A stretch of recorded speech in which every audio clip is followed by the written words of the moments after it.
ఉగాది పర్వదినాన్ని పురస్కరించుకుని సాయిబాబా దేవాలయంలో ప్రత్యేక పూజా కార్యక్రమాలతో పాటు పల్లకి సేవ కార్యక్రమాలు ఘనంగా నిర్వహించారు. ఈ కార్యక్రమంలో Nalgonda municipal corporation mayor Burri Chaitanya Srinivas Reddy పాల్గొన్నారు. ఉగాది పర్వదినాన్ని పురస్కరించుకుని సాయిబాబా దేవాలయంలో ప్రత్యేక పూజా కార్యక్రమాలతో పాటు పల్లకి సేవా కార్యక్రమాలు ఘనంగా నిర్వహించారు. ఈ కార్యక్రమంలో Nalgonda municipal corporation mayor Burri Chaitanya Srinivas Reddy, దేవాలయ వైస్ చైర్మన్ మందడి మధుసూదన్ రెడ్డి, ప్రధాన కార్యదర్శి నేలపట్ల సత్యనారాయణ, కార్పొరేటర్ యామ కవితా దయాకర్, మురారిశెట్టి సత్యనారాయణ, గోవింద్ రెడ్డి, భీష్మాచారి, బిపిన్ పాండే, పూజారి సతీష్, హరి, శ్రీను, రఘు, మందడి విజిత, నేలపట్ల ప్రభావతి, లక్ష్మి, అరుణ, మమత, బాపమ్మ, ప్రమీల, మానసలతో పాటు భక్తులు అధిక సంఖ్యలో పాల్గొన్నారు.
నల్లగొండలో రామగిరి అందు సాయిబాబా మందిరంలో ఉదయం పంచామృతాలతోటి బాబాకు అభిషేకం చేయడం జరిగింది. అదేవిధంగా 11 గంటలకు పంచాంగ శ్రవణం చేయండి. ఇప్పుడు సాయంత్రం రథోత్సవం అంత వైభవంగా రథోత్సవం చేస్తున్నాము.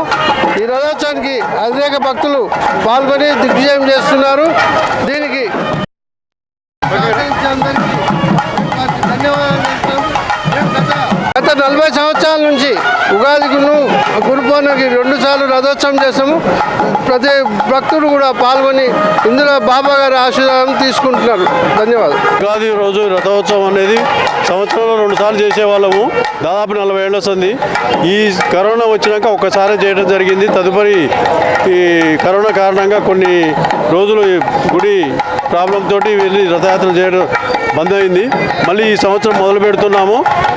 ఈ ఉగాది శుభాకాంక్షలు, పరాభవన సంవత్సరం ప్రజలందరికీ, సాయి భక్తులందరికీ కూడా శుభాకాంక్షలు తెలుపుకుంటూ ఈరోజు ఈ కార్యక్రమం వచ్చిన భక్తులందరికీ ధన్యవాదాలు తెలుపుకుంటూ